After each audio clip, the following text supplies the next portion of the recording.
You are more likely to die or lose a loved one on Halloween night more than any other night of the year. I know, it'll never happen to me, right? Well, on Halloween, 1974, an 8-year-old boy died suddenly when he ate some candy that was spiked with cyanide. His father was the one who spiked the candy, motivated by the huge life insurance policy he had on his son. In 1977, a 1-year-old went missing from her cradle. Since all the doors and windows in her room were locked, it is believed her abductor hid out in the closet. The child was found a month later, dead in a refrigerator in an abandoned house nearby. What makes this even more sinister is that the previous year, a 6-year-old girl went missing in the same town. She was also found stuffed in a refrigerator. In 1981, a couple was murdered in their home. They were severely beaten and then shot in the head before being set alight. In 1990, a 15-year-old accidentally hung himself while setting up Halloween decorations in the basement of his house. In 2005, locals of a small town thought that one of their neighbors had reached a whole new level with their decorations. A limp body hanging from a tree was thought to be an amazing decoration set up for a house party.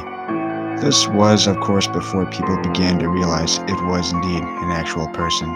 In 2012, a 9-year-old girl was shot outside of her home during a Halloween party by a relative who thought she was a skunk. She was dressed in a black dress and black and white hat with a tassel on top, which misled her killer. The child was shot in the shoulder, arm, back, and neck and was rushed to a nearby hospital to be treated. She was dead on arrival. In 2014, a man dragged a headless body out of his apartment and then kicked the head to the other side of the street. People thought it was a Halloween prank. The truth came to light when a person tried to move the body out from the middle of the street and realized it was a real person. The body was the man's father.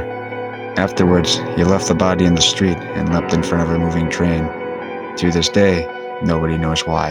And so, that leads us to now, Halloween of this year. Now I have no idea what's going to happen, but I advise all of you to lock your doors this Halloween.